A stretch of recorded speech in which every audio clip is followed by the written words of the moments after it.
Iwanan mo na kasi yan si ate. Mas maganda ako sa kanya. Mas sexy. Bulong ng kabit habang magkahawak sila ng kamay ng lalaki sa loob ng kotse. Wala silang kamalay-malay na may kamera sa dashboard. Si Clarice. Ang legal na asawa, tahimik lang na umiiyak sa tabi ng bangkay ng ama sa burol. Ngunit sa huling gabi ng lamay, nang magsimulang tumugtog ang projector para sana sa slideshow ng alaala ng yumaong ama, biglang lumitaw ang video ng pagtataksil. Ang halakhak, ang halik, ang pangalan ng kabit. Half-sister mo ako, ate. Napamulagat ang lahat. Kung bago ka pa lang sa channel neto, ibang kwento ni Ate Jane, istorya mo, ikwento ko. Huwag kalimutang pindutin ang notification bell at subscribe mo.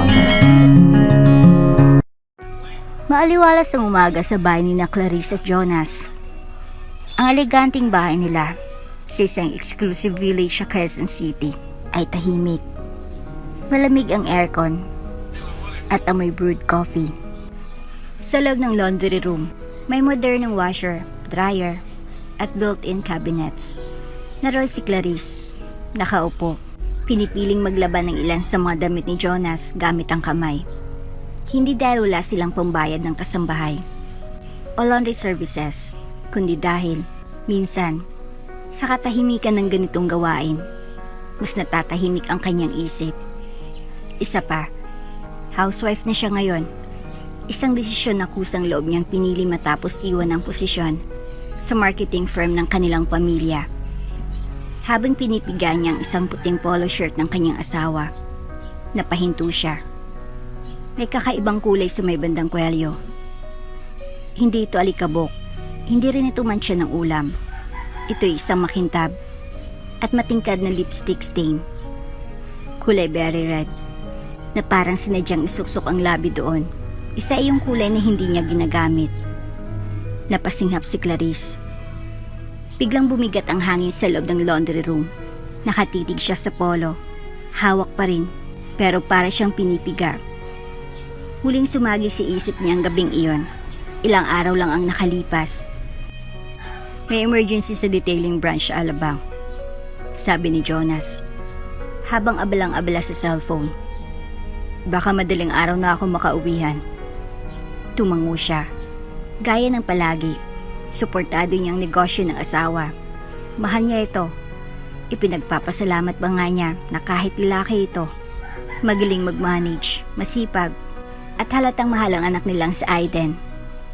Pero ang mantsa? Ang halatang halik sa kwelyo ng polo. Ito ang hindi niya alam kung paano papalampasin. Baka naman galing lang sa sample na pinakita ng promo girl. Bulong niya sa utak niya. Pero hindi yun sapat. Jonas was always cautious, meticulous. Hindi siya basta-basta nagpapadikit sa kahit sino. May kumirat sa dibdib ni Clarice. Hindi pa ito galit. Isa itong tahimik. Matalim na hinala.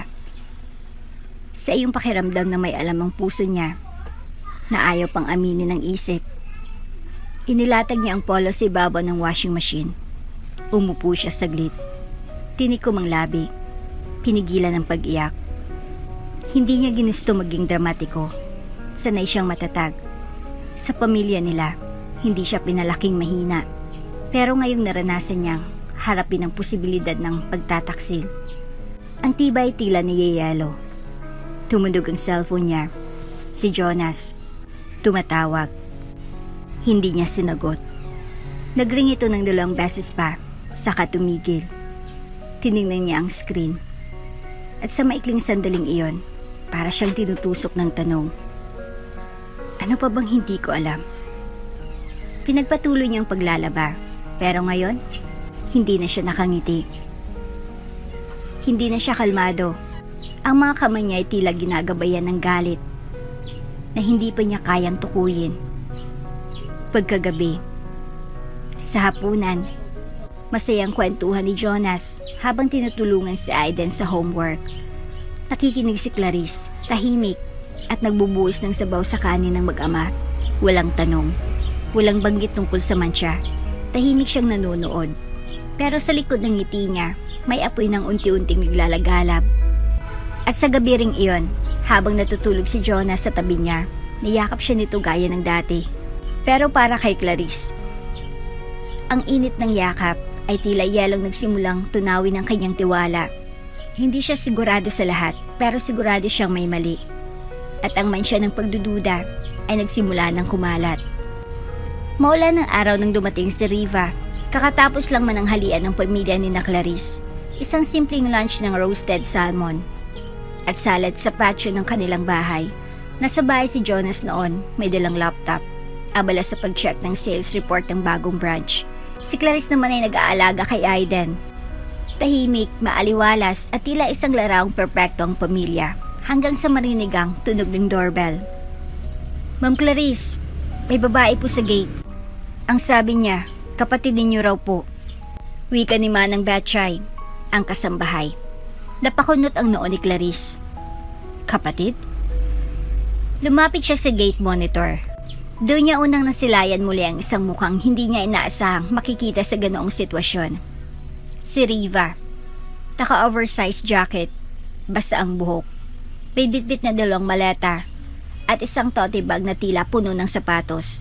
Nakasuot ito ng shades, pero hindi nito natakpan ng pagod at kirot sa kanyang mukha. Pinuksan ni Clarice ang gate. Riva? Tanong niya. May halong gulat. Ate Clarice. Humugot ito ng malalim na hininga. Sorry kung ganito ang dating ko. Wala na akong matutuluyan. Ilang taon rin ang lumipas mula nang huli silang magkita. Si Riva ay anak ng ama ni Clarice sa isang babaeng hindi kailanman itinuring na asawa ng ama ni Clarice. Lumaki si Clarice sa kaginhawaan, samantalang si Riva, ayon sa balita, ay lumaking palipat-lipat ng tirahan. May pagkabigat ang kanilang relasyon, hindi dahil sa galit, kundi dahil sa agwat ng mundong kanilang kinamulatan. Pasok ka muna, sabi ni Clarice, agad na kinuha ang isa sa mga maleta. Sa loob ng bahay, habang pinapainit ni Clarice ang chocolate sa kitchen, si Riva ay nakaupo sa sofa, nakayuko, tila ninanam ng manginit ng silong na ngayon ay pansamantala niyang kanlungan. Anong nangyari? May hinahong tanong ni Clarice. Naskam ako, sagot ni Riva, tuluyang tumulo ang luha. Yung modeling agency sa Davao. Pinangakuan ako ng Tokyo shoot. Pinagbayad ako ng processing fee. Sabi nila ako na raw ang next phase ng brand. Yun pala. Bogus. Napatigas si Clarice sa paghalo ng kutsara. Wala na akong ipon. Wala na akong makain. Hindi ko alam kung sino pang malalapitan ko. Kundi ikaw. Tinitigan siya ni Clarice. Iba't ibang damdamin ang sumagi sa kanya. Awa, lungkot, at pag-aalangan. Ngunit higit sa lahat, responsibilidad. Kapatid niya si Riva. Kahit pang ama nila ay mas pinili ang pamilya niya kaysa sa ina ni Riva. Dugo pa rin ang dumadaloy sa kanilang ugat. Sige, wika ni Clarice, banayad ang titig. Dito ka muna, basta sundin mo lang ang mga patakaran sa bahay. Walang problema. Muling tumulo ang luha ni Riva, ngunit ngayon ay may ngiti. Salamat ate. Akala ko wala na akong pupuntahan. Hindi ko to makakalimutan. Paglabas si Jonas sa kanyang opisina, nagulat ito ng may ibang tao sa bahay. Si Riva, half-sister ko. Paliwanag ni Clarice. Wala siyang matutuluyan, dito muna siya. Tila nag-alangan si Jonas, pero mabilis din itong ngumiti at tumango. Welcome. Mabutit dito ka muna, may extra room naman. Thank you po Kuya Jonas. Wika ni Riva, sabay ngiti at tingin ng matagal sa kanya. Napansin ni Clarice ang mabilisang palitan ng tingin, pero pinagsawalang bahala muna. Ilang araw ang lumipas, si Riva ay naging maayos na kasama sa bahay. Maaga itong gumigising, nagluluto ng agahan, naglilinis at laging nakaayos. Palaging nakasuot ng fitted shirt at shorts. Kahit nasa loob lang ng bahay, magaan sa kilos, laging may kwento at tila palaging may bagong energy sa tuwing nandyan si Jonas. Hindi naman ito agad napansin ni Clarice. Sa totoo lang, natuwa pa siya.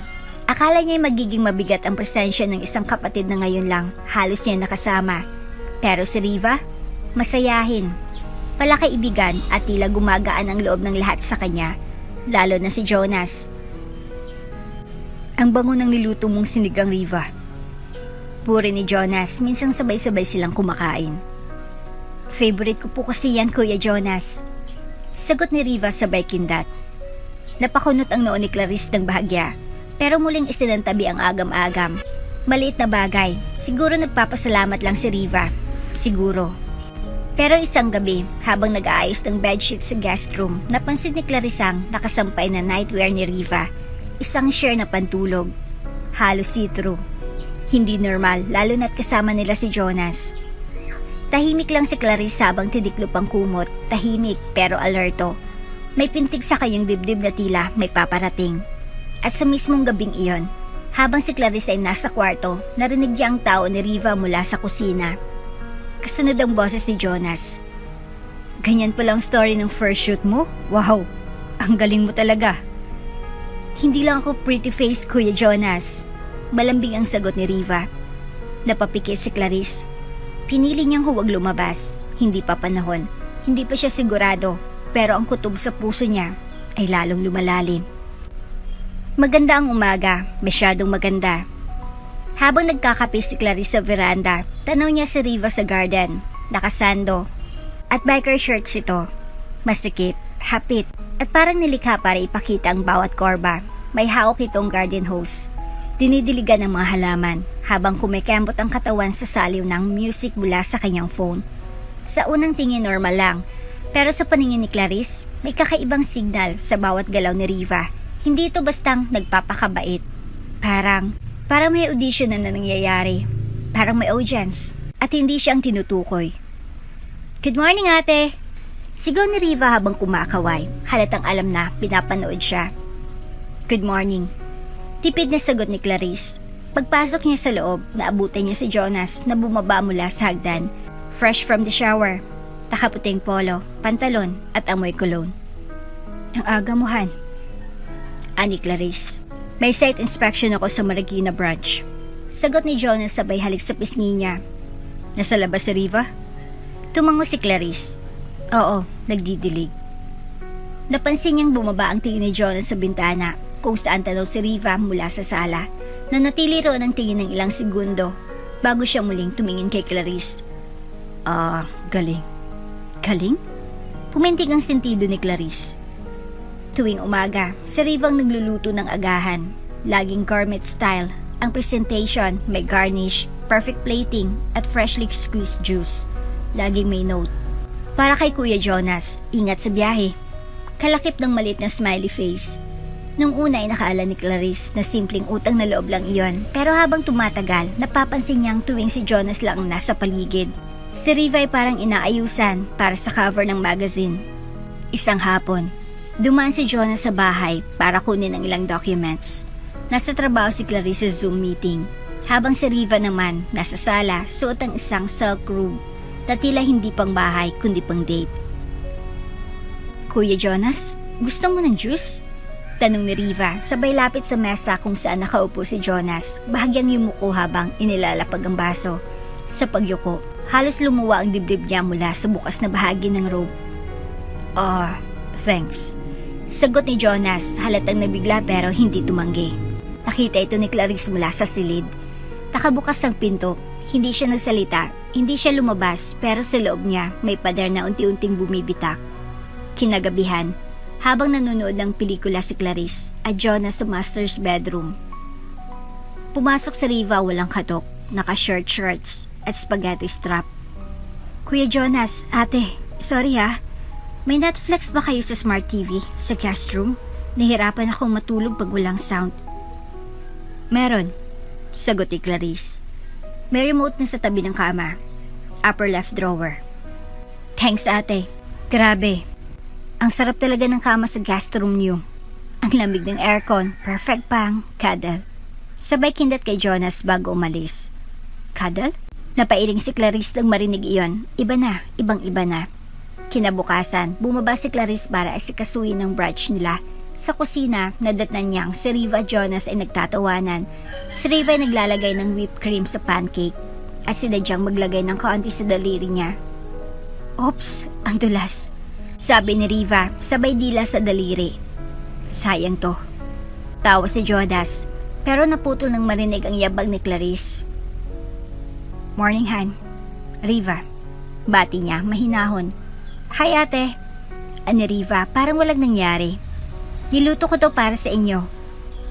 Wow, ani Clarice, nangingiti. Pero sa loob niya, sumisigaw na siya. Kinagabihan, sa kwarto nilang mag-asawa, sinubukan ni Clarice mabukas ng usapan. Napapansin mo ba na medyo palakaibigan si Riva? Bakit mo naman nasabi? Tanong ni Jonas. Wala lang, masyado lang yata siyang komportable, lalo na sa'yo. Napangiti si Jonas. Kapatid mo naman siya, Han. Natural lang siguro, friendly lang talaga. Friendly? O flirt? Hindi na siya kumibo, ayaw niyang bumukhang insecure. Pero sa puso niya, hindi ito ang simpleng selos. Ito ay kutob ng babaeng nilalagyan ng lason, ang tahanan mismo. Sa mga sumunod na araw, lalong lumala ang kilos ni Riva. Isang beses, naiwan ni Jonas ang gym towel niya sa kotse. Si Riva ang nagpresenta na ibigay. Sumakay ito ng taxi, ipinahatid sa opisina at nagpa-selfie kasama ang staff ng branch. Pagbalik sa bahay, ipinakita niyang picture kay Clarice. Viral na ako sa mga tauhan ni Kuya Jonas. Sabi nila, mukha daw akong artista. Hindi umimik si Clarice, pero ang kanyang isip, mulat na may mali, ay gustong kunin si Riva na hindi kanya. At si Jonas, hindi man niya sinasadya, pero unti-unti na itong nadadala, natatawa, napapatitig. At sa bawat kilos ni Riva, mas lumalalim ang hukay ng pagtataksil. Ngunit si Clarice, tahimik pa rin, maingat, hindi marahas, hindi padalos-dalos. Dahil alam niya, ang babaeng tahimik ay siyang pinakadelikado kapag dumating ng tamang oras. 2:00 ng madaling araw. Tahimik ang buong bahay maliban sa mahinang tiktak ng vintage wall clock sa hallway. Sa kwartong iyon, nakaupo si Clarice sa harap ng vanity mirror. Tulala, hawak-hawak ang cellphone. Sa background, natutulog si Jonas. Mahimbing, walang kamalay-malay sa bagyong bumubuo sa isip ng kanyang asawa. Tumunog ang phone. Isang video call galing kay Yuan, ang best friend ni Clarice mula sa kolehiyo. Ngayon ay based na sa London. Nang makita ang pangalan, parang gumaan ang dibdib niya. Isa ito sa ilang taong hindi siya kailanman pinagdamutan ng pangunawa. Sinagot niya ang tawag. Clarice. Bungad ni Yuan, nakangiti sa kamera. It's 7 p.m. here. Pero mukha kang 7 a.m. na hindi pa natutulog. Hindi talaga ako makatulog. Mahinang sagot ni Clarice. Pilit ngumiti. Sorry kung na-trouble kita. Come on. Sabi ni Yuan. Troubles when you call me in the middle of my first date in 6 months. But this is you. I'll drop everything. Napahagulhol si Clarice. Sa dami ng kinikimkim, ito lang ang sandali na tila pinahintulutan niyang bumigay. Hey! Bulong ni Yuan. What happened? Tell me everything. Take your time. Huminga siya ng malalim. Saka ikwento ang lahat. Mula sa mancha sa polo, sa kilos ni Riva, sa mga pakiramdam niyang nilalaso ng mismong tahanan na pinangarap niyang maging ligtas na pugad. Si Yuan ay tahimik lang sa kabilang linya, ngunit ang mga mata nito ramdam ang galit, ramdam ang lungkot. Clarice. Anito sa wakas. You know I've always had your back. And maybe this is not the best time to say this, but I never really liked Jonas. Napakunot ang noo niya. What do you mean? Remember nung bago pa lang kayo? Sa barkadahan, may chismis noon. Alam mo ba? Tinatawag siyang Player Jonas sa circle namin. He was charming, yes, pero marami siyang overlapping flings noon. Baka naman college days lang yun. Mihinang sabi ni Clarice. Umaasang hindi totoong sumunod. I wish. Ani Yuan. But Clarice, do you remember that night before your wedding? Yung bridal shower mo? Tumango si Clarice. Sa night ng bachelor party nila Jonas, may nabalitaan kami. May escort daw, 2 girls. I never told you kasi you look so happy sa kasal. And I thought, maybe it's just one-time thing. Natigilan si Clarice. Ipinikit ang mga mata.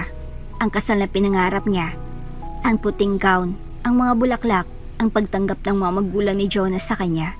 Lahat ito ay tila biglang napalitan ng tanong. Why didn't you tell me?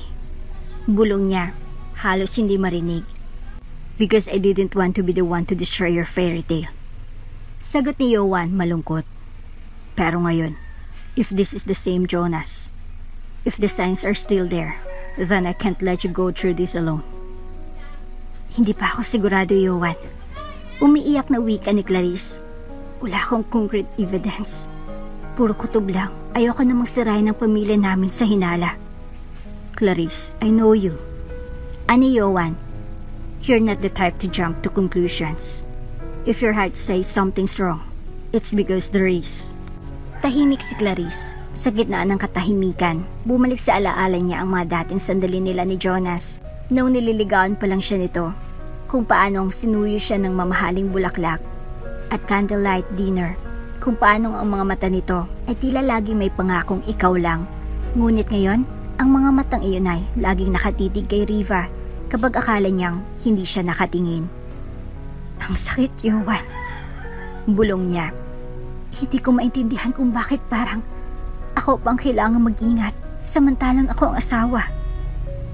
Because you're distant, Clarice. You're loyal, selfless, and it's probably too blind to see that. Napangiti si Clarice kahit may luha. Sana umuwi ka na dito. Kailangan kita. Tumawa si Yowan. If this keeps going, I just might. You know, I've always considered you my home. Nagpaalam si Yowan makaraan ng ilang minuto. Sa pagpatay ng call, tahimik lang si Clarice. Nakatingin sa kawalan, pero ngayon, may nagbago. Hindi na lang siya nababagabag. May pader ng katotohanan na unti-unting bumubuo. Si Jonas, babaero, hindi lang dati, posibleng hanggang ngayon. At si Riva, tila hindi inosente sa lahat ng ito. Dahil sa gabing iyon, habang tinutupi niyang bedsheet sa kwarto ni Riva na walang lock, isang bagay ang tumambad sa drawer, isang slip ng check. Check mula sa J. Imperial Auto Detail Incorporation. May amount na 50,000. Pay, Riva de Ramirez. Memo, marketing collab. Napapikit si Clarice sa drawer, malinaw. Tila sinusuhulan o sadyang may transaksyong hindi kailanman dapat nalaman. At sa isipan ni Clarice, muling bumulong ang boses ni Yowan. If your heart says something's wrong, it's because there is. Sabado ng umaga, tahimik ang bahay. Wala si Clarice, nasa school activities si Aiden at sumama siyang chaperon. Nasa Tagaytay sila para sa one-day nature trip. Bandang 11:00 ng tanghali, habang nagpapapicture si Clarice kay Aiden sa tabi ng mga bulaklak, biglang tumudog ang phone niya. Call from Yaya Betchay. Hello? Ate Betchay? Bakit po? Ang boses sa kabilang linya ay nanginginig. Ma'am, pasensya na po, pero hindi ko na po kinaya. May gusto pa akong ipakita. Hindi ko na kayang manahimik. Ha? Anong nangyari? Ramdam ni Clarice ang kaba.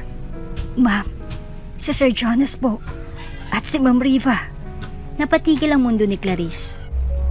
Ate Betchay, anong ginawa nila? Ma'am, pasensya na po, pero nakita ko po sila sa kama nyo. Magkayakap. Naka-underwear lang po. Akala nila walang tao sa bahay, pero naiwan po ako kasi hindi ako makalakad ng maayos. Sumakit tuhod ko. Nagtago po ako sa hallway at may kuha po akong litrato. Ma'am, sorry po, pero kailangan niyo po itong makita. Hindi na nakapagsalita si Clarice. Nanlamig ang kanyang palad habang hawak ang cellphone. Parang may humigop ng hangin sa baga niya. Isang napakalamig na sakit na unti-unting umaakyat sa kanyang batok. Pakisend. Bulong niya. Ilang segundo ang lumipas. Isang larawan ang dumating sa messenger. Nakabukas ang kaharian ng impyerno sa screen. Si Jonas, nakahiga sa kama. Walang pang itaas. Nakapatong ang ulo ni Riva sa dibdib niya. Nakabra lang. At nakangiting parang nanalo si jackpot. Napapikit si Jonas. Tila natutulog matapos ang isang malagkit na pangyayari. At sa likod ng kamera, si Yaya Betchay, tahimik, nagkukubli. Saksi sa kasuklam-suklam na pagtataksil. Hindi umiyak si Clarice, hindi siya napasigaw. Hindi siya nagwala sa Tagaytay kung saan ang anak niyang si Aiden ay masayang nagpipinta ng bulaklak. Pero ang mundo niya, tila nahulog mula sa ikapitong palapag. Isang pagkadurog na hindi kailanman naranasan sa buong buhay niya. Mas masakit pa kaysa sa anumang panlalait. Dahil ito'y galing sa loob mismo ng tahanang itinayo niya. Pagka-uwi sa bahay, hating gabi na, tulog na si Aiden. Si Jonas ay kunwari pagod sa meeting daw. Buong araw. Si Riva, tahimik sa guest room, kunwaring maagang natulog. Tahimik ka rin si Clarice, pero ang mga mata niya, gising na.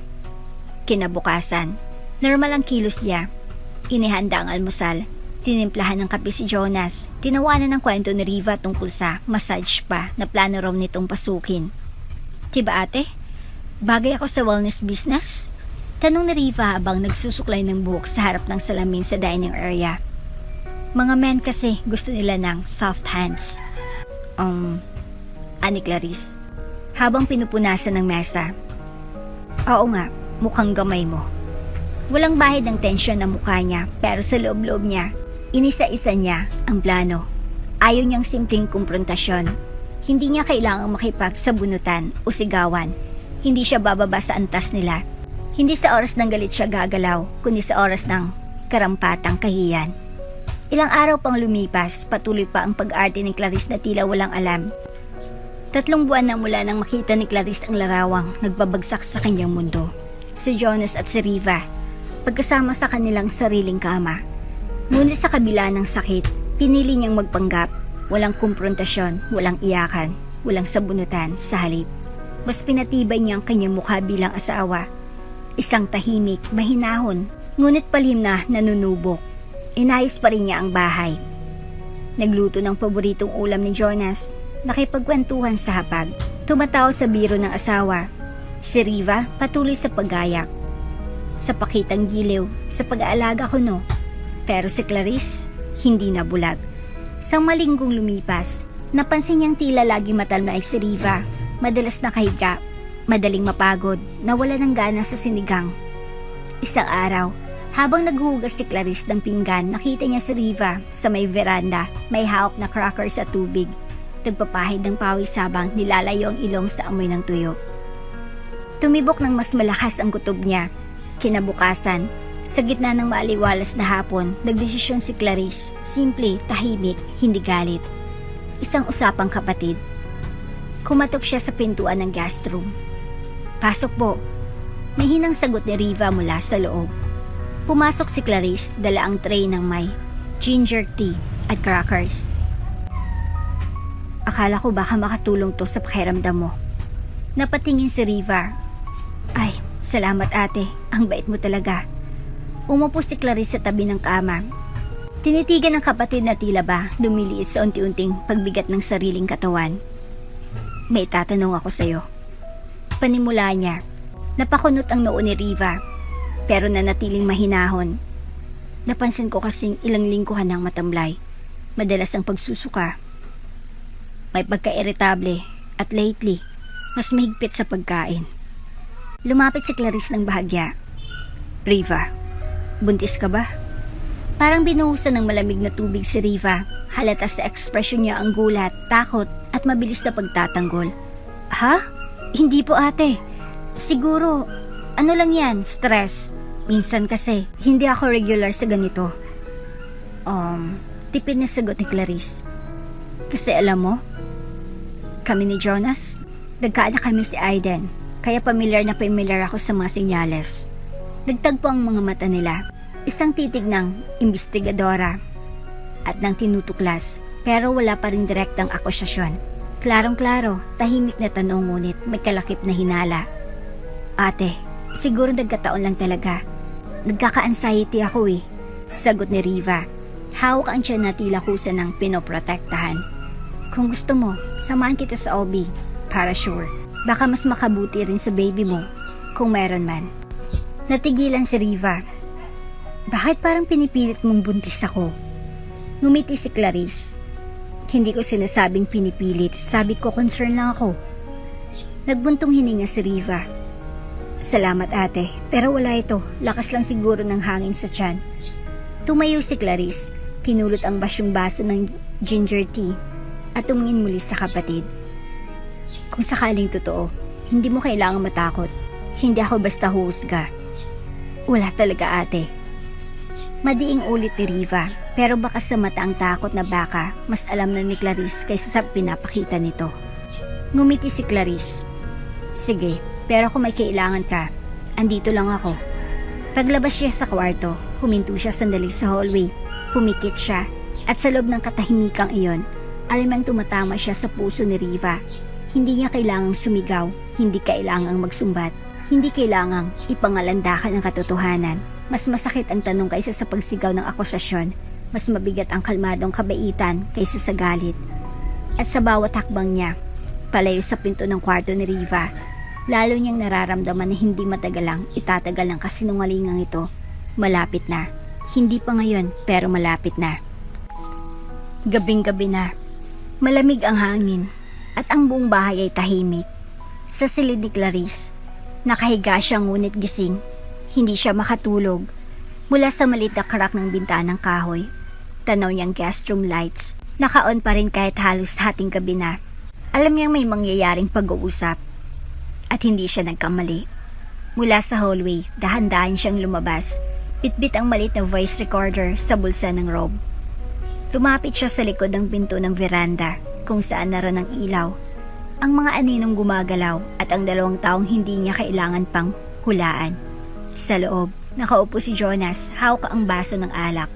Si Riva naman tahimik na pinipigilan ng luha. Jonas, mahinang simula ni Riva. Kailangan na nating pag-usapan to. Hindi ko na kayang itago pa. Napalingon si Jonas.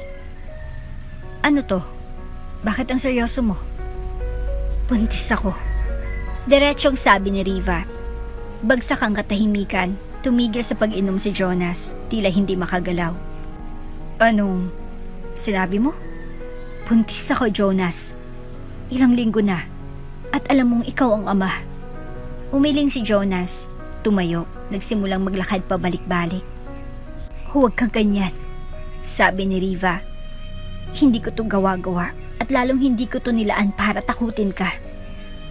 Pero Riva, we said this was just fun. Walang sabit, wala sa usapan to. Wala sa usapan ng pagmamahalan. Pero nangyari, di ba?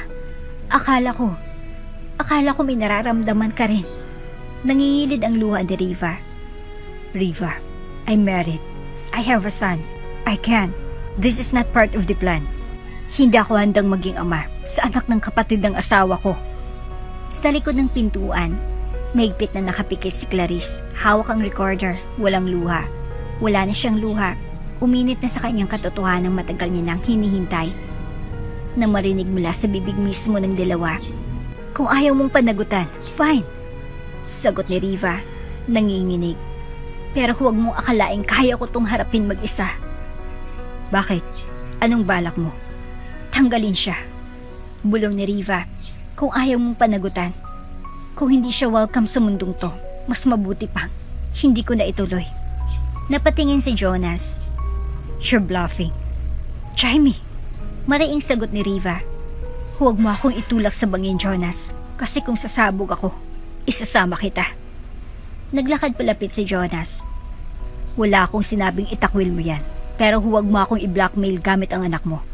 Hindi mo ako mapipilit magpaka-martir. Hindi ko kailangan ng martir. Sagot ni Riva. Kailangan ko ng partner. Kailangan ng anak natin ng ama. At kahit anong iwas mo, lalabas at lalabas din to sa mundo. Tahimik. Walang sagot si Jonas. Lumakad siya palayo. Iniwan si Riva sa veranda, mag-isa. Umiiyak, hawak ang tiyan, na tila pinoprotektahan mula sa isang mundong hindi pa handang tanggapin ang kanyang pagkatao. Sa dilim, si Clarice ay nanatiling tahimik. Bumalik sa kanyang kwarto, isinarang recorder at ini-upload ang audio sa isang secured folder sa laptop niya. May petsa, may oras, may transcript. May ebidensyang higit pa sa mantsa. Kinabukasan, bubaba siya na parang walang narinig. Nakasuot siya ng emerald green dress. May ribbon sa baywang. Maayos ang buhok. Naka-pearl earrings pa. Tagsalang ng coffee. Tinimplahan si Jonas. Tinawag si Aiden. Si Riva, wala sa hapag. Hindi bumaba. Hindi nagpakita. Okay lang si Riva? Tanong ni Jonas. Kunyari walang alam. Ngumiti si Clarice. Baka pagod lang, madalas bang puyat? Napatingin si Jonas, bahagyang natahimik. Hindi ko napapansin, baka. Ngunit si Clarice, hindi na nakikinig. Nagbuhos siya ng kape sa tasa. Inabot ito sa asawa. At saka ngumiti muli, mahinahon, maganda, walang bahid ng galit. Ngunit sa kanyang isipan, malinaw ang boses ni Riva. Buntis ako, at ikaw ang ama. At higit pa roon, mas malinaw ang desisyon ni Clarice. Hindi siya gaganti ngayon, hindi sa sigaw, hindi sa palengke ng kahiyan. Ang lahat ay isusulat niya sa isang entablado, kung saan ang ilaw ay matalim, at ang pagtataksil ay papalakpak ng katahimikan ng buong pamilya. Wala na po si Don Renato. Sa 4 na salitang iyon, gumuho ang mundo ni Clarice. Parang unti-unting nawala ng kulay ang lahat ng bagay sa paligid niya. Ang amoy ng antiseptic sa hospital, ang tanong ng doktor, ang iyak ng pinsan niya, lahat ay nagiging malabo habang nakatayo siya sa gilid ng kama ng ama, matigas na, malamig, at wala nang hininga. Tinapik siya sa balikat ni Jonas. Han, umuwi na muna tayo. Ipaprocess ko na ang papeles. Tumango siya, pero wala siyang naramdaman. Hindi luha ang unang dumaloy, kundi katahimikan. Isang uri ng lungkot na hindi maipaliwanag. Hindi lang siya naulila, pakiramdam niya iniwan siya ng tanging lalaking tunay na nagmahal sa kanya. Walang kondisyon. Sa pagsapit ng gabi, sa kanyang kwarto, tulala si Clarice habang hawak ang lumang relo ng ama. Isang lumang Omega. Basag ng salamin pero laging nasa pulso nito. Kahit sa board meetings, ito ang ibinigay sa kanya ng ama nang ikasal siya. Anak, kapag naramdaman mong may mali, huwag kang magpadala agad sa emosyon. Maghintay ka, pag-isipan mo. At kapag sigurado ka na, humataw ka. Tumulo na rin ang luha. Doble ang sakit. Namatay ang ama niya at nabubuhay ang isang kasinungalingan sa loob ng sarili niyang bahay. 2 araw bago ang libing, dumating si Johan mula sa London. Sinalubong siya ni Clarice sa garden. Kamusta ka? Tanong nito. Wala pa rin akong tulo. Sagot niya, nakangiti pero maputla. Pero hindi ito ang simula ng ganti ko. Inabot ni Johan ang kanyang USB. Kumpleto na lahat. Voice recordings, dashcam video, resibo, lahat ng files nakaayos na. Good. Aniya. Sa mismong gabi ng lamay, sa dulo ng slideshow para kay Papa, doon natin ipapasok. Sigurado ka ba? Tanong ni Johan. Hindi. Sagot ni Clarice. Pero kailangan, kasi kung hindi ka ako babangon, baka ako pa ang mabaon kasama ni Papa. Nagkasundo sila, tahimik, buo. Gabi ng lamay. Punong-puno ng Memorial Chapel ang mga puting bulaklak at larawan ni Don Renato. Mula sa kabataan nito bilang student leader hanggang sa matanda na, hawak ni Aiden ang family photo nila ni Clarice at Jonas. Halos lahat ng kilalang tao sa business industry ay naroon. Si Riva ay naroon din, maputla, tahimik, pero maayos ang bihis. Si Jonas, palaging nakabantay sa kanya. Nagsusukbit ng kabaitan at malasakit. Ngunit para kay Clarice, ang mga anyong iyon ay mistulang maskara na matagal niya nang nakikita at malapit niya nang tanggalin. Sa huling bahagi ng gabi, lumapit ang FC sa kanya. Ma'am Clarice, okay na po ba? Handa na po ang slideshow kung gusto niyo pong magsalita pagkatapos. Sa susunod na gabi po, sa mismong araw ng libing. Sagot ni Clarice. Banayad ang tinig. Ngayong gabi, hayaan muna nating si Papang marinig. At doon, tuluyan na ngang umandar ang tribute. May halakhakan, may iyakan. Niyakap siya ni Jonas sa balikat, tila wala silang pinaplanong itago. Si Riva ay pumapalakpak din, tumango sa ilang clips kung saan kasama si Don Renato sa isang business award ceremony. Ngunit ang lahat ng ito, para kay Clarice, ay tila trailer lang ng pelikulang siyang magtatapos. Kinagabihan. Habang tulog na ang lahat, pumasok siya sa silid ng kanyang ama sa lumang bahay nila sa Forbes. Binuksan niyang drawer, kinuha ang isang sulat na iniwan nito sa kanya noon. Anak, sa dulo ng lahat ng bagay, ang pangalan mong natitira, ingatan mo yan. Napahawak siya sa dibdib, tinanggap ang USB na may laman ng lahat. Litrato ng pagtataksil, video ng pangungutya, audio ng pangako. At sa mismong oras na iyon, habang ang mundo ay payapa, si Clarice ay handa na. Hindi sa sigawan, hindi sa suntukan, hindi sa kahiyan sa kalye, kundi sa mismong libing ng ama niya kung saan lahat ay naroon. Doon niya ibubus ang kanyang tahimik na kulog. Tumunog ang organo sa simula ng misa. Mabagal, mabigat, parang pintig ng puso ni Clarice na pinipilit manatiling mahinahon. Mata ng lahat ay nakatuon sa kabaong ni Don Renato Ferrer. Negosyante, filantropo, haligi ng lipunan. Nakatayo si Clarice sa unahan. Nakasuot ng simpleng long sleeve black dress na may pearl brooch. Ang paborito ng kanyang ama, hawak niya ang malit na USB sa bulsa. Mabilis ang tibok ng puso niya, ngunit matibay ang kanyang paninindigan. Sa kanan niya, si Jonas. Tila modelo ang ulirang asawa, nakaitim na barong, tahimik. Katabi nito si Riva, maputlang may lipstick pa rin. Hawak-hawak ang malit na handbag at tila pinipigilan ng umaagang pagkahilo. Sa kaliwa, naroon si Johan. Tahimik lang ngunit ang tingin ay laging nakabantay. Ready to back her up. Sa harapan ay mga kamag-anak, kaibigan ng pamilya, business partners, socialites, press, at ilang public officials na malapit sa yumaong Don. Sa harap ng ganitong madla, magsisimula ng unti-unting pagbagsak ng maskara. Pagkatapos ng huling dasal, tumayo ang MC. Biglang pagunita sa buhay ni Don Renato. Isang maikling video tribute ang inihanda ng kanyang anak na si Clarice. Magsisilbing huling paalam ng pamilya sa isang ama ng tahanan, kaibigan ng bayan. Nagdim ang ilaw, tahimik ang buong chapel, ang mga screen sa magkabilang gilid ng silid ay nagbukas. Lumitaw ang unang frame, ang batang Don Renato, nakaitim, puting larawan. Kasama ang batang Clarice, may musikang piano sa background. Sunod-sunod na lumabas ang mga larawan. Don Renato sa mga awards night, sa corporate events, at sa beach kasama ang buong pamilya. Nakangiti si Jonas sa ilang larawan. Andun din si Riva, laging nasa likod, tila isang ligaw na sulyap sa bawat kuha. At ang huling frame ay may text. Para sa isang amang itinuring na haligi ng tahanan, salamat. Tumahimik ang musika, nagpalakpakan ang ilan. May mga tumayo upang magbigay galang, ngunit biglang nag-black ang screen. Sumunod na frame, isang blurred na image mula sa dashcam. Nagulat ang tech team. Hindi nila alam ang nangyayari. Akala nila ay glitch, pero hindi ito glitch. Tumambad ang video. Malinaw nakuha sa loob ng kotse. Si Jonas ang driver, sa tabi niya si Riva, naka-off shoulder top, ngumiti, sa kamarahan nagsalita. Iwanan mo na kasi si ate. Mas maganda ako kaysa sa kanya, mas sexy. Bumulong ba siya sabay hawak sa kamay ni Jonas? Tumigil ang lahat, napatigil ang mayakap ng lalaking papuntas na sana sa CR. Isang babaeng kamag-anak ay napatakip sa bibig. Ang matandang tita ni Clarice ay napamura sa gulat. At bago pa man makareact ang lahat, sumunod ang mas matalim na eksena. Mga litratong malinaw na kuha ni Jonas at Riva sa kama, magkayakap.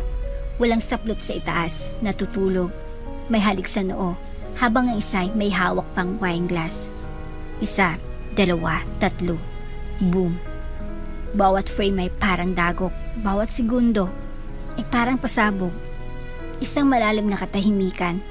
Saka tumayo si Clarice. Dahan-dahan. Matikas. Walang luha. Hindi nag-aalangan. Lumapit siya sa podium. Kinuha ang mikropono. Magandang araw po sa inyong lahat. Panimula niya. Banayad ang boses, pero bawat salita ay parang kutsilyong dumudurog sa kasinungalingan. Maraming salamat po sa lahat ng dumalo at nagbigay galang sa aking ama. Isang haligi, isang matatag, isang tunay na mag-Ginoo. Napatingin siya kay Jonas at Riva. Pareho nang namumutla, hindi makatingin ng diretso. Ngunit sa araw ng kanyang libing, ako po'y hindi lamang anak ng namayapang Don Renato. Ako rin po ay isang asawang ipinagpalit, niloko, at tinaksilan. Gumulong ang bulungan sa paligid. Ang kabit ng asawa ko. Saglit siyang tumigil, nilingon si Riva. Ay sarili kong kapatid. Ano? Sigaw ng isang ninang niya. Imposible. At ginawa nila ito. Dagdag ni Clarice, buo ang loob. Habang nakikitira sa bahay na itinayo ng ama ko ngayon, ay inihahatid natin sa huling hantungan. Hiyawan, gulat, sigawan. May isang matandang lalaki na napaupo sa pagkahilo. Si Riva nanginginig, tinangkang tumayo, ngunit nadulas ang isang takong. Napatili at napaiyak. Si Jonas hindi makapagsalita. Ang kanilang postura ay para bang binagsakan ng langit at lupa. May gustong sabihin, pero alam niyang huli na. Sa harap ng Diyos at sa harap ninyo. Wika ni Clarice. Hindi ko sinasaktan ang dalawang taong ito. Hindi ko sila siniraan. Pinatotohanan ko lang. At kung ang katotohanan ay masakit, sana ay mas masakit ito sa kanila kaysa sa akin. Bumaba siya sa entablado. Iniwan ng mikropono. Walang iyak, walang sigaw. Isang babae ng karangalan. Si Yoan ay agad na sumunod sa kanya. Hawak ang balikat niya. You did it. Bulong nito. And you did it right. Sumabog ang mundo ni Riva. Habang nagsisigawan ang mga bisita, habang ang mga mata ng lipunan ay nakatutok sa kanya at kay Jonas. Parang binubulungan siya ng bawat tingin. Kabit. Mandarambong. Ahas. Hindi niya matandaan kung paano siya nakalabas ng Memorial Hall. Ang alam lang niya, kumakabog ang puso niya. Ang lakas ng ulan sa dibdib, ang lalamunan niya ay tuyo. At ang sinisigaw ng isip niya ay isa lang. Tapos na ako. Tumakbo siya, nanginginig. Paluhod-luhod. Patawid sa hallway patungong hagdanan. Wala na isa man lang kasambahay ang makapigil sa kanya. Basag na ang tahong, basa ang luha sa pisngi, at ang kamay ay nakakuyom. Tila kakapit sa huling sandali ng buhay. Umakyat siya sa rooftop ng Memorial Hall. Walang bantay, walang harang. May tanawing abot hanggang sa sementeryo sa kabilang bundok. Lumapit siya sa pinakagilid. Hangin, malakas, malamig, tila umaanyaya. Wala na akong karapatang mabuhay. Sigaw ni Riva, dumadagundong sa kalangitan. Inakaw ko ang asawa ng kapatid ko. Nagdala ako ng kahiyan sa sarili kong dugo. Anong klaseng babae ako? Umuugo ang tinig niya sa ulan habang hawak ang tiyan at umiiyak na parang walang bukas. Sa ibaba, halos babaliw si Clarissa na narinig mula sa isang staff. Ma'am, si Riva po nasa rooftop, tumakbo po umiiyak, baka magpakamatay. Hindi na siya nagdalawang isip, tinanggal niyang takong, ibinaba ang hawak na payong at tumakbo, basang-basa sa ulan. Yuan, samahan mo ko, sigaw niya. Nagkatinginan silang dalawa, walang salita pero parehong alam na walang panahon ang dapat sayangin. Habang tinatahak nilang hagdan paakyat, ang puso ni Clarice ay tumatalon sa kaba. Hindi na siya galit, hindi na siya nagtatanong. Ang tanging nasa isip niya, huwag ngayon, huwag sa ganitong paraan. Pagdating nila sa rooftop, nakita nila si Riva nakatayo sa pinakagilid. Kamay sa bakal. Katawan ay bahagyang nakahakbang. Ang buhok nito'y nakakalat sa hangin. Ang mukha ay puno ng luha at ang kanyang boses ay basag. Ate Clarice, patawad. Hindi ko sinadya. Akala ko mahal niya ako. Akala ko, ako rin ay may puwang sa mundong to. Riva, sigaw ni Clarice habang hinahabol ang hininga. Huwag, makinig ka sa akin. Dumapit siya, mabagal, maingat. Si Yoan na nasa likod, handang sumaklolo. Ang security ng memorial ay papalapit din, ngunit kinawayan ni Clarice. Huwag kayong lalapit, ako lang. Wala na akong mukhang iharap sa inyo, Ate Clarice. Iyak ni Riva. Kahit sa sarili ko, hindi ko kayang tumingin. Ilason ko ang buhay mo. Sinira ko ang tahanan mo. Riva, mahina ngunit buang tinig ni Clarice. Oo, sinaktan mo ako. Niloko mo ako. Pero hindi ko kailangang mamatay para lang pagbayaran yon. Buntis ako, Ate Clarice. Bulong ni Riva nanginginig. At hindi ko na alam kung kakayanin kong palakihin ang anak ko sa mundong puno ng batikos, galit at panlilibak. Hindi ako katulad mo, malakas, matatag, mahal ng lahat. Ako? Wala akong silbi kundi maging kahiyan. Napaluha si Clarice sa kabila ng lahat, sa kabila ng sakit. Nakita niyang kapatid hindi bilang isang ahas, kundi bilang isang babaeng wasak, sugatan, at nauuaw sa kapatawaran. Lumapit pa siya, dahan-dahan, hawak ang puso. Hindi mo kailangan maging ako, Riva. Hindi mo kailangang mahalin ng lahat. Pero kung gusto mong lumaban para sa anak mo, para sa sarili mong muling pagkabuo, ibaba mo yung paa mo, bumalik ka sa mundong ito. Hindi mo ba ako kamumian habang buhay? Hindi ko na kailangan pang kamuian ka. Dahil matagal mo nang pinarusahan ng sarili mo. Napalapit siya. Inilapit ang kamay sa balikat ni Riva. Pero kung gusto mong may isang tao sa mundong to na kaya ka pa rin patatawarin, andito ako. Pumatak ang ulan, mas malakas, mas malamig. Pero ang luha ni Riva, mas mainit. Bumaba ang paa niya sa gilid ng rooftop. Yumakap siya kay Clarice, humahagulhol, nanginginig. Patawad. Patawad, ate. Niyakap siya ni Clarice habang si Johan ay lumapit at tumulong, sabay tingin sa kalangitan. Thank God. Bulong nito. Ilang minutong lumipas. Bumaba sila ng rooftop. Si Riva, basa ng ulan. Hawak ang tiyan.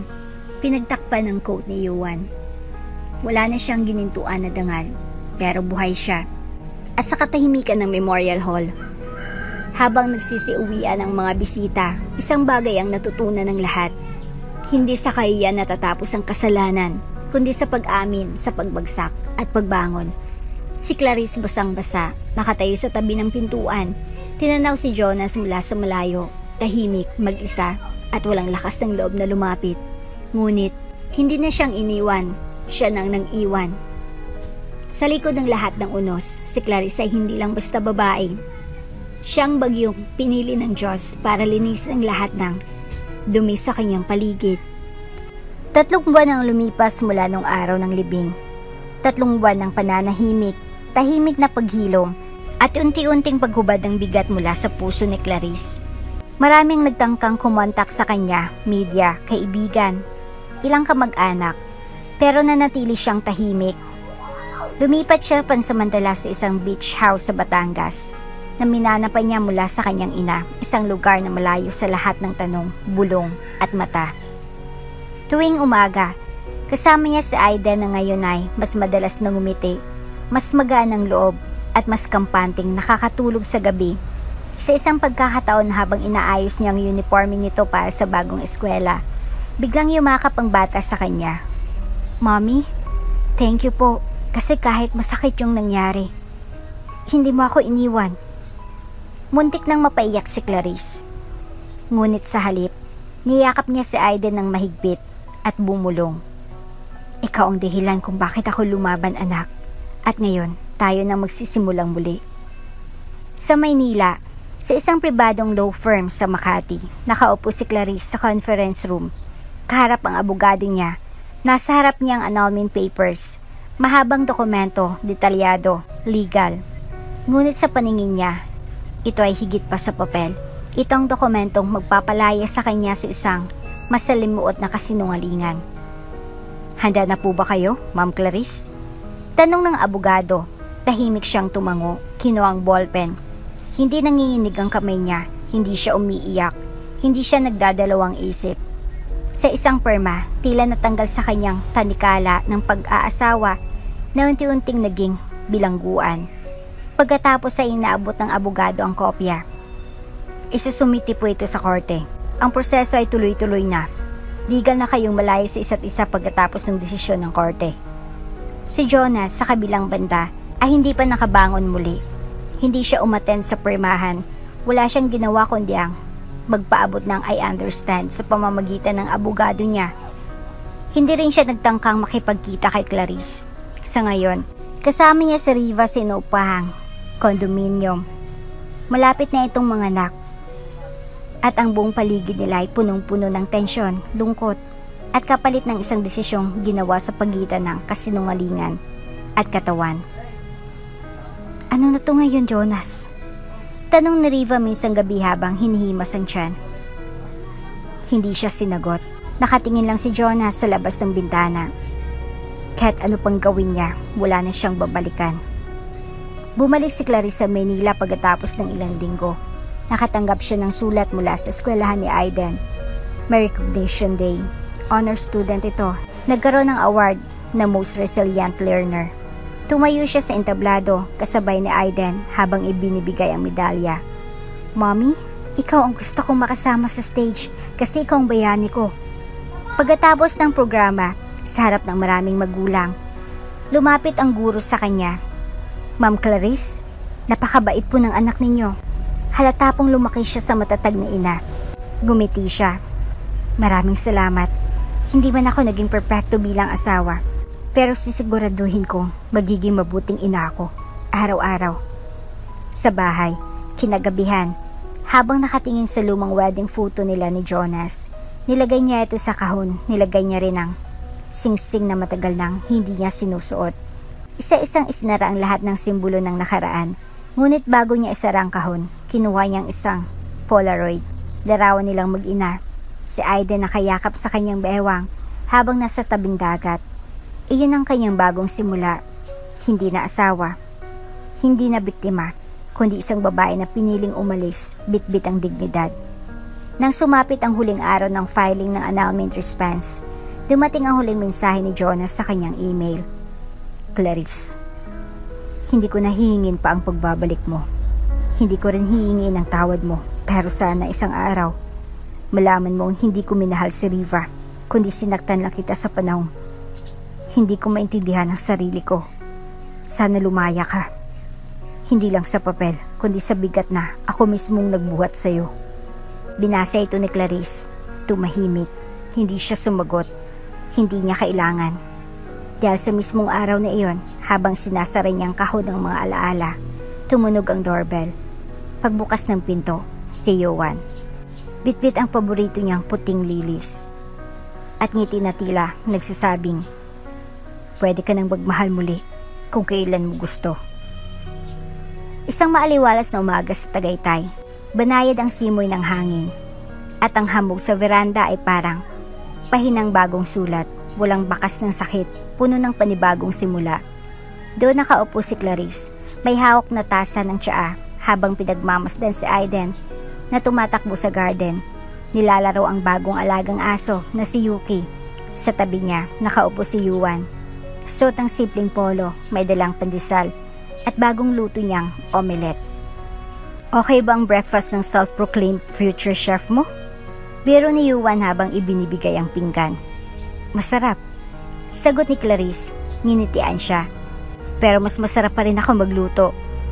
Of course. You're Clarice Ferrer, housewife turned goddess. Nakangiting tugon ni Yuan, sabay kindat. Napailing si Clarice. Noon, baka nainis siya sa ganitong biro. Pero ngayon, ang bawat biro ni Yowan ay hindi pa bigat sa dibdib. Ito'y gumagaan sa puso. Simula nang matapos ang lahat kay Jonas, hindi na umalis ng bansa si Yowan. Tumanggi siyang bumalik agad sa London, kaya't may trabaho roon na naghihintay. I can work remotely, aniya. But I can't love you remotely.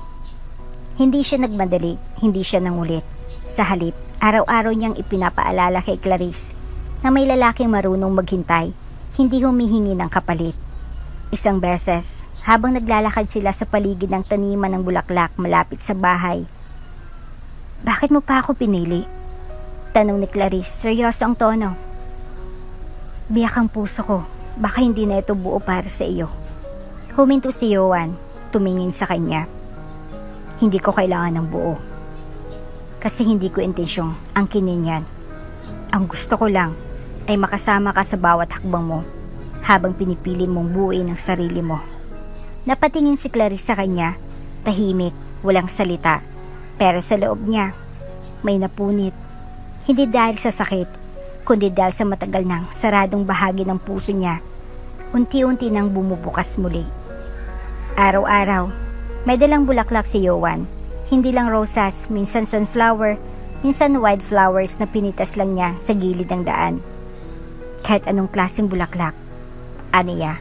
Basta hindi palaging nasanay sa pagkasentro, kagaya mo.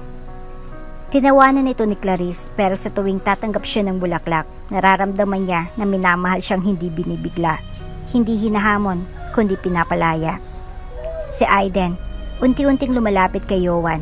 May isang gabi, habang nanonood sila ng pelikula sa sala, biglang bumulog ang bata kay Clarice. Mami, okay lang ba kung tawagin ko siyang Tito Yowan? Kasi ang bait po niya. Napangiti si Clarice. Sige anak, basta buo ang loob mo. Tito Yowan, tawag ng bata, habang yakap ang laruang dinosaur. Lumingon si Yowan, natigilan at ngumiti. Yes, buddy.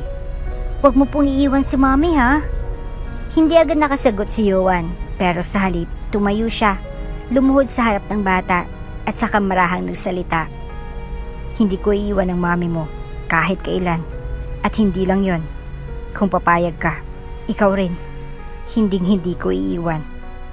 Tumango si Aiden, saka yumakap.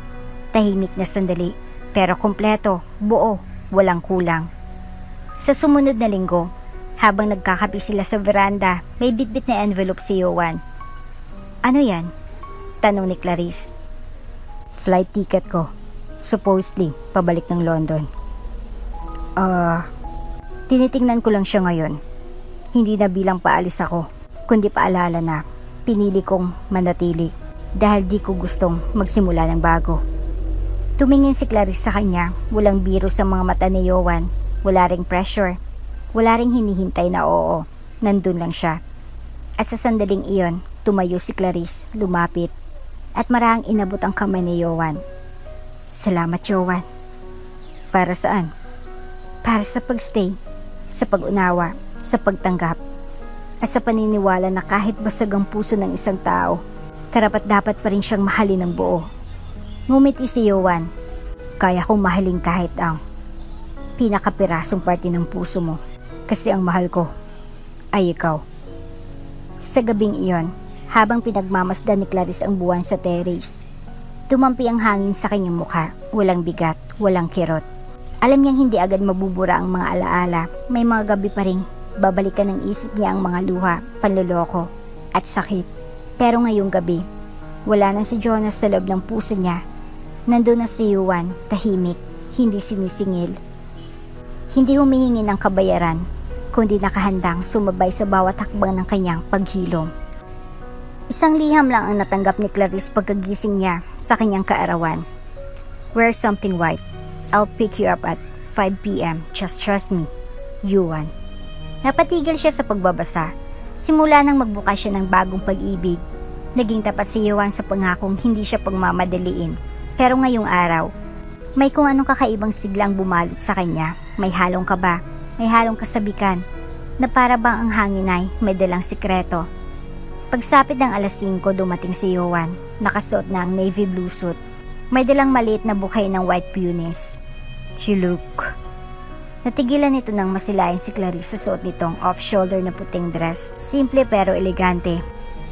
Breathtaking. Ngumiti si Clarice. Baka naman hiniram mo lang yan sa script ng pelikula. Baka.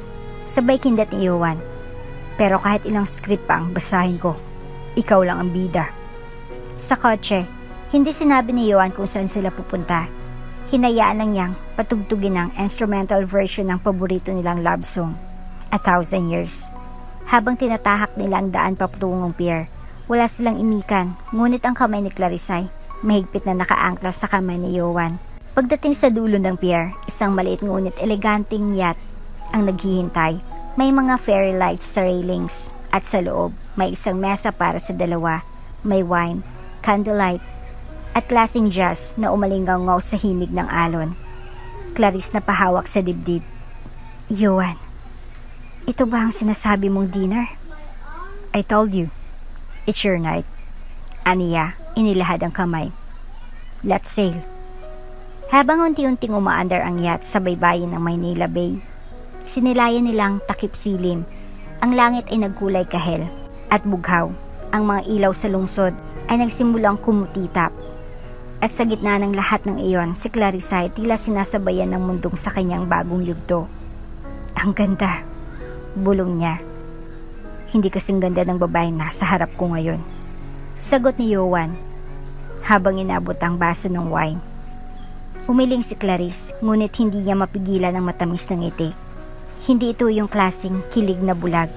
Ito isang uri ng pagmamahal na dahan-dahang pumasok sa mga bitak ng kanyang sugatang puso. At ngayon, unti-unti na nitong binubuo ang kabuuan niya. I still can't believe na nandito ka. Ani Clarice, tinatandaan ng mga panahong halos hindi siya makahinga sa sakit. Naniwala lang ako sa iyo. Kahit nung panahong ikaw mismo, hindi mo na kayang paniwalaan ng sarili mo. Sagot ni Yoan, seryoso ng tinig. At kung may isang bagay akong ipinagpapasalamat sa Diyos, yun ay yung hindi kita binitawan. Tahimik si Clarice sa sandaling iyon. Naramdaman niyang hindi lang siya minamahal, na ipaglalaban siya. Pagkatapos ng hapunan, tumayo si Johan. Tinugtog ang paborito nilang kanta, walang imikan. Inilahad niya ang kamay. Sayaw tayo. Aniya. Walang music. Meron. Yung tibok ng puso ko. Sabay tawa niya at konting speaker din sa likod. Napatawa si Clarice, tumayo siya. Inalalayan si Johan at doon sila sumasayaw sa ilalim ng buwan. Walang ibang tao, walang ibang mata, walang kahapon, kundi sila lang sa isang gabi ng paghilom. Clarice. Bulong ni Johan habang dahan-dahang iniikot siya. Alam kong hindi na ako ang una mong minahal. At hindi ko pinangarap na maging kabayaran ng sakit mo. Pero kung papayagan mo ako, gusto ko sanang maging huling taong magmamahal sa'yo. Napahinto si Clarice, kinakabahan. Hindi dahil sa takot, kundi sa bigat ng katapatan ng pananalita. Lumuhod si Johan mula sa bulsa. Inilabas ang isang maliit na box. Sa loob, isang singsing.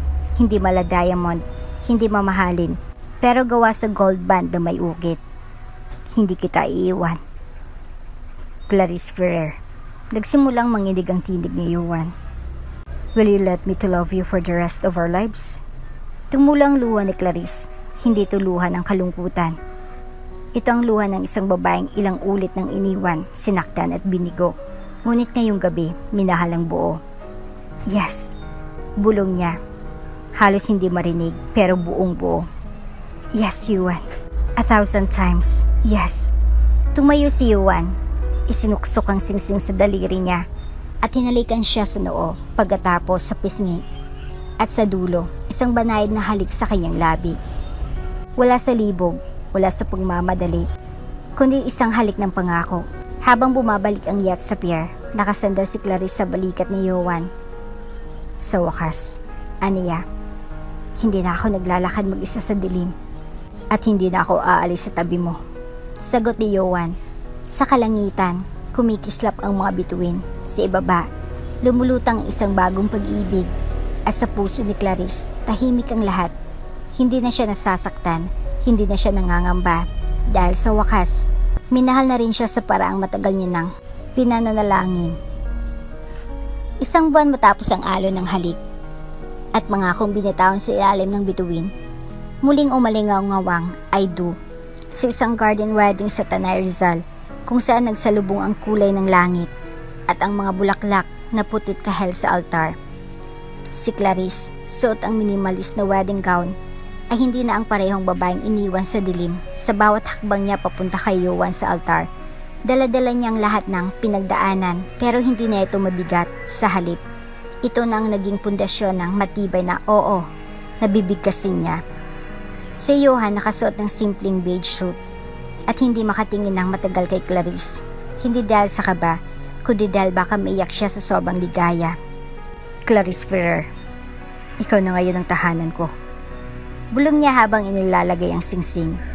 At sa paghalik nila bilang mag-asawa, parang tumigil ang oras. Isang linggo pagkatapos ng honeymoon sa Palawan. Love, parang ang bilis kong mapagod ngayon ah. Reklamo ni Clarice habang nakaupo sa terrace, hawak ang tiyan. Pagod lang yan. Nag-snorkeling ka kahapon, remember? Sagot ni Johan, pero kita sa mata ang pag-aalala. Kinabukasan, habang nasa brunch sila, biglang sumuka si Clarice sa sink. Okay, enough guessing. Let's go to the doctor. Wika ni Johan. Nasa clinic sila makalipas ang 2 oras. Sa ultrasound room, tahimik si Clarice habang iniikot ng doktor ang probe sa tiyan niya. Nakatingin lang siya sa screen, medyo kinakabahan. Mrs. Langston, wika ng OB-GYN, ngumingiti. Well, I have a good news. You're pregnant. Napatingin si Clarice kay Johan, nanlaki ang mata. Love, we're having a baby. Sabi ni Johan, nangingilid ang luha sa tuwa. Ngunit hindi pa tapos ang doktor. Correction. Sabay turo sa screen. 1, 2, 3. Triplets. Ha? Sabay na tanong ng mag-asawa. 3 baby po, congratulations. Triple blessings. Napasinghap si Clarice. 3? Sabay natakip ang dalawang kamay sa bibig. 3 bata sa loob ko? Si Yuan ay napatigil, ngumiti ng hilaw, tapos biglang sumigaw sa hallway. Yes! Napatawa ang doktor. First time ko po makakita ng reaksyon na parang nanalo ng loto. Pag uwi nila, hindi pa rin makapaniwala si Clarice. Love, paano kung hindi ko kayanin? Lumapit si Yuan, hinawakan ang kanyang mga kamay. Hindi mo kailangan kayaning mag-isa. Ako ang kakayod. Ako ang magtatakbo ng errands. Ako ang magiging alalay mo sa lahat ng OB check-ups. Isipin mo na lang, team tayo. At kung puro lalaki yan? Tanong ni Clarice. Magpapaspa ako araw-araw para sa stress. Biro ni Yuan. At kung 3 babae? Mag-enroll ako sa ballet para may banding kami. Sabay tawa niya. Nagkatawanan sila pero sa likod ng halakhak ay totoong kasiyahan. Totoong pagmamahal, totoong pananabik. Sa mga sumunod na linggo, abalang bahay nila. Bumili si Johan ng mas malaking kama. Nagpaayos sila ng nursery room.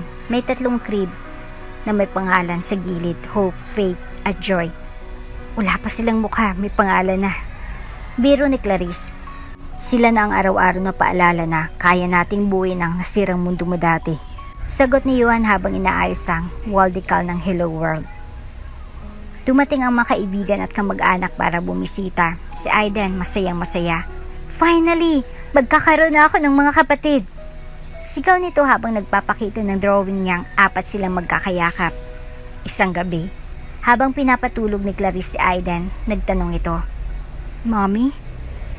Ibig sabihin ba, masaya ka na talaga ngayon? Tumingin si Clarice sa kanya. Oo anak, kasi pinili kong lumaya at ngayon, natagpuan ko ang totoong tahanan, kasama ka at ang magiging kapatid mo. Sa isang sulok ng bahay, nakaupo si Clarice isang gabi. Hawak ang kanyang lumang larawan nila ni Jonas at ng kanyang ama. Nilagay niya ito sa kahon kasabay ng lumang singsing na hindi niya nasinuot pa. Pero bago isara, huminga siya ng malalim. Salamat. Dahil pinaranas ninyo ang sakit. Dahil doon, natutunan kong mahalin ang sarili ko at natagpuan ko ang totoong pag-ibig. Sinara niya ang kahon.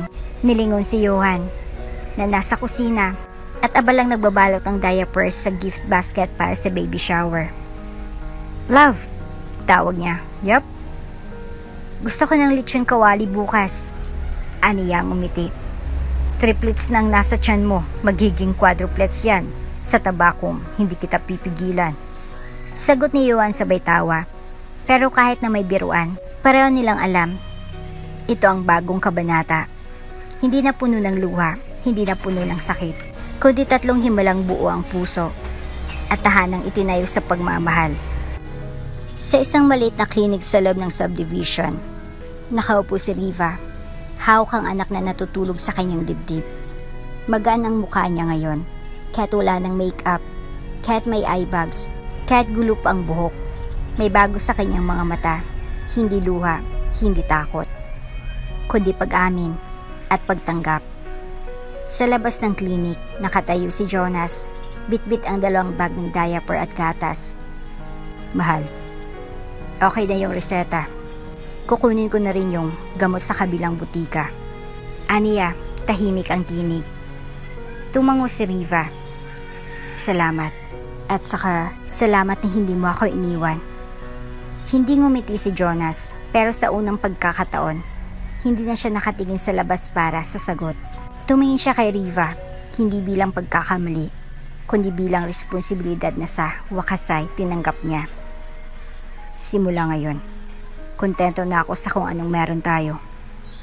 Hindi ko nahabulin ang dating ako, kasi ang layo pala noon sa kung sino ang dapat kong maging. Sa kabilang banda ng lungsod, sa isang mas tahimik na tahanan, nagsisimula ang umaga ng may halakhak. Si Aiden ay tumatakbo sa hallway, may hawak na stuffed toy. Habang hinahabol ni Johan, si Clarice buntis na at malapit ng mga anak, ay nakaupo sa rocking chair, nakangiti sa gulo ng mag-ama. Mama, si Tito Johan hindi marunong humabol. Sigaw ni Aiden. Hoy, Tatay mo ako, kaya huwag mo akong minamaliit. Sigaw pabalik ni Johan habang sinasadya niyang matapilok para mapahagalpak ng tawa si Aiden. Napatingin si Clarice sa kanila. Ilang taon nang nakalipas mula nang halos mawala ang sarili niya sa sakit. Ngunit ngayon, tila isa na lang itong lumang panaginip. Tumabi sa kanya si Johan. Pawisan. Mission accomplished. Napagod ko na siya. At ikaw? Biro ni Clarice. Napagod din. Lahat kakayanin. Basta kasama ko kayo. Inabot ni Clarice ang kamay ni Johan. Inilapis sa tiyan niyang lumalaki na. Hindi na lang 3 ang alaga mo. Paparating na yung mga baby natin. Dapat talaga magkaroon na ako ng gold medal sa pagiging daddy of the year. Sagot ni Johan. Sabay halik sa likod ng kamay niya. Isang hapon, habang nagpipintas si Aiden sa terrace kasama si Johan, lumapit si Clarice. Love, may tanong si Aiden. Ani Johan. Napatingin si Clarice sa anak. Ano yun, anak? Pwede ko na ba talagang tawagin si Tito Johan na daddy? Natigilan si Clarice, hindi dahil sa pagdududa, kundi sa bigat ng kasaysayang nilampasan nila. Tumango siya sa bayakap sa anak. Oh anak, dahil siyang lalaking araw-araw na pumipili na mahalin tayo. Na hindi yun base sa dugo, kundi sa tibay ng puso. Naglakad si Aiden papunta kay Johan, niyakap ito mula sa likod. Daddy! Natahimik si Johan, pinisil niya ang kamay ng bata. Thank you, anak. Makalipas ang ilang linggo, ipinanganak ang 3 sanggol, 2 babae at 1 lalaki. Sa ospital, punong-puno ng bulaklak at lobo ang kwarto. Si Clarice nakahiga. May ngiti sa labi kahit pagod, habang si Johan ay tila walang kapaguran sa pag-aasikaso sa 3 crib. Pinangalanan nila ang mga bata, Luna, Isla at Elias. Mga pangalang may kahulugan, liwanag, lakas at bagong buhay. Ang sarap sa pakiramdam. Ani Clarice habang tinitingnan ang mga anak. Akala ko dati, sirang-sira na ako. Pero ang Diyos pala, kaya pa rin punuin ang puso ng sobra-sobrang saya. Lumapit si Johan sa kanya, niyakap siya mula sa gilid ng kama. Kasi ikaw ang taong piniling bumangon. Kaya ngayon, binigyan kayo ng biyayang hindi mo kailanman inakala. Sa sandaling iyon, sa gitna ng mga bagong iyak ng sanggol, tawanan ni Aiden at init ang yakap ni Johan. Naroon ang tunay na tahanan ni Clarice. Hindi ito gawa sa perpektong simula. Hindi rin ito pinatibay ng kasinungalingan. Ito'y binuo ng tapang, pagpatawad, at muling pagbangon. 1 taon ang lumipas mula nang ipinanganak ang triplets ni na Clarice at Johan. 1 taon ang gising sa madaling araw, ng diaper change marathon, ng halakhakan at kaunting luha, pero higit sa lahat, 1 taon ang ganap na muling pagkabuhay. At ngayong araw na ito, si Clarice ay inimbitahang maging keynote speaker sa isang Women's Empowerment Forum. Ang tema ng event, babaeng lumaban, babaeng nanalo. Nakatayo siya sa likod ng podium. Naka-white pantsuit siya, simbolo ng lakas at kapayapaan. Sa likod ng stage, nasa audience sina Johan, Aiden at ang 3 sanggol na karga ng yaya. Suot ang matching onesies na may nakasulat na Mama's Little Victories. Huminga siya ng malalim. Tumahimik ang buong hall. Magandang araw sa inyong lahat. Panimula niya, klaro at buong boses. Ang pangalan ko ay Clarice Ferrer Langston. Ako ay isang ina, isang entrepreneur, at isang babaeng minsang nawasak pero hindi kailanman nawala. Nagpalakpakan ng ilan, ngumiti si Clarice. Dumating ako sa punto ng buhay ko na inakala kong katapusan na. Ang taong pinagkatiwalaan ko ng buong puso, siya palang sisira sa akin. At ang taong pinilit kong mahalin bilang kapatid, siya rin palang magpapabagsak sa akin. Akala ko, sapat na yun para itapon ang sarili ko sa dilim. Nag-pause siya, tiningnan ang mga nakatingin sa kanya. Pero may araw na tumingin ako sa salamin at tinanong ko ang sarili ko, ito na bang ending mo, Clarice? Tumingala siya. Hindi, kasi sa bawat babae na pinagtaksilan, iniwan, niloko, may natitirang hindi kayang ang kinininuman. Ang ating pagpapasya kung paano tayo babangon. Muling palakpakan sa gilid ng entablado. Si Johan ay nakatingin sa kanya. May halong pagmamalaki at pag-ibig. Tinanggap ko na hindi lahat ng mahal natin ay mananatili. Pero natutunan ko rin na minsan, ang tunay na pagmamahal ay dumarating sa panahong wala na tayong inaasahan. Si Johan, ang lalaking hindi naghanap ng perpekto, kundi ng totoo. Hindi siya dumating para buuin ako. Dumating siya para samahan akong buuin ang sarili ko. Napaiyak ang isang babae sa audience. May isa pang tumango, tila nakaka-relate. At ang mga anak ko, sina Aidan, Luna, Isla, at Elias. Silang paalala na kahit madilim ang kahapon, may liwanag na handang isilang bukas.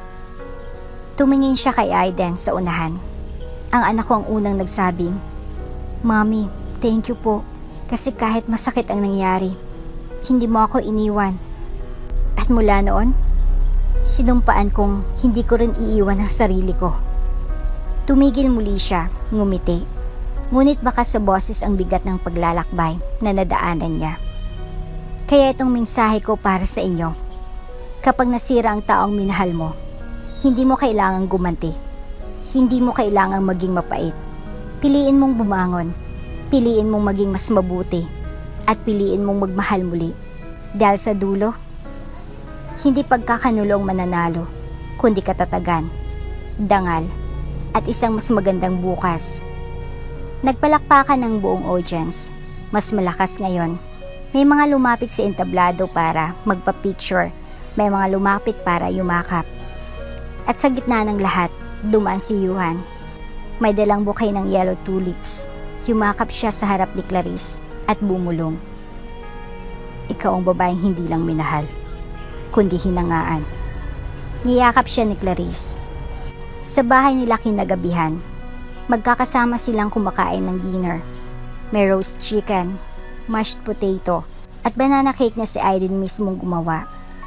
"Mommy, ikaw ng superhero ko," aniya. "Hindi yung nasa cartoons ha, yung totoo." "Salamat anak." Natatawang sagot ni Clarice. "Pero si Daddy Johan ang sidekick ko." "Sidekick lang?" Kunwaring reklamo ni Johan. "Sidekick pero forever." Sabay kislot ng kilay ni Clarice. Nagkatawanan silang lahat sa gitna ng simpleng hapunan, ng halakhakan ng mga bata at yakap ng gabing tahimik. Isang bagay ang malinaw. Si Clarice ay hindi na nasira. Si Clarice ay hindi lang basta gumaling. Si Clarice ay naging inspirasyon at sa buhay ng puno ng panibagong pagkakataon. Sa tahanang buo at sa pusong piniling magmahal muli. Napatunayan niyang kahit anong pagguho ang danasin mo, basta't pinili mong bumangon, ikaw ang mananalo sa huli. Makalipas ang ilang taon, tuluyan ang nagbago ang anyo ng mundo para kina Clarice, Jonas, Riva at Johan. Si Jonas, na minsang kilala bilang lalaking hindi marunong makontento, ay tahimik na ngayon sa probinsya kasama si Riva at ang anak nila.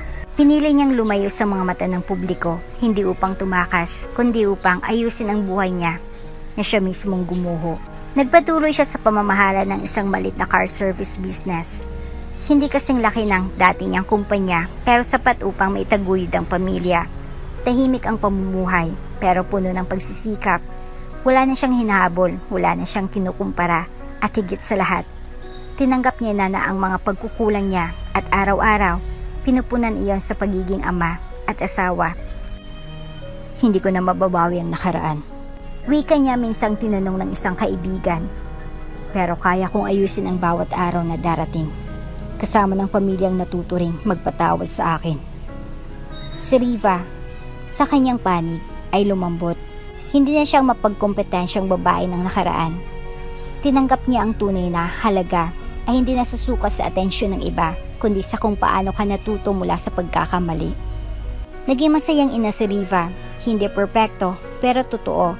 Sa bawat yakap ng anak niya, naroon ang paalala na minsan kahit mula sa kasalanan ay maaring tumubo ang panibagong pag-asa. Si Clarice, sa kabilang dako, masaya na ang buhay niya. Araw-araw na may halakhakan ng mga bata, Masaya na siya, tahimik, panatag. Kasama si Johan ang lalaking hindi kailanman hinanap kung anong wala kay Clarice, kundi mas piniling alagaan ang lahat ng natira at unti-unting binuhay itong muli. Si Aidan, ngayon ay mas malapit kay Johan kaysa kailanman. Tinanggap niya itong bilang daddy ng buong puso. Hindi dahil pinilit, kundi dahil napatunayan. Ang ama hindi lang sa dugo, kundi sa paninindigan. At ang tatlong munting biyaya, sina Luna, Isla at Elias, ay lumalaking masayahin, palangiti, at napapaligiran ng pagmamahal. Sa pagtatapos ng kanilang mga landas, naiwan ang mga aral na ang tunay na pagbabago ay hindi kailangang ipangalandakan. Tahimik man ito, pero kung totoo, makikita sa gawa. Na ang pagpapatawad ay hindi paglimot, kundi pagpili ng kapayapaan kaysa sa paulit-ulit na sakit. Na ang pagkakamali hindi wakas ng pagkatao, kundi panimula ng isang bagong paninindigan. At higit sa lahat, na ang pagmamahal sa sarili ang pintuan ng tunay na pagmamahal mula sa iba. Sa huli, si Jonas ay naging ama at asawa na responsible. Si Riva ay naging ina na marunong humarap sa salamin at magsabing, nagkamali ako, pero hindi na maulit. Si Johan ay naging ehemplo ng lalaking marunong maghintay, magmahal ng tapat, at sumabay sa paghilom. At si Clarice. Si Clarice ang babaeng piniling bumangon. Hindi siya bumalik sa luma niyang mundo. Bumuo siya ng bago. At doon, siya ang reyna ng sariling tahimik na kaharian, kung saan ang pagmamahal ay hindi sinisigaw, kundi ipinaparamdam. At dito na nga po nagtatapos ang ating kwento. Hanggang sa muli. Bago ka pa lang sa channel neto, ibang kwento ni Ate Jane, istorya mo, ikwento ko. Huwag kalimutang pindutin ang notification bell at subscribe button.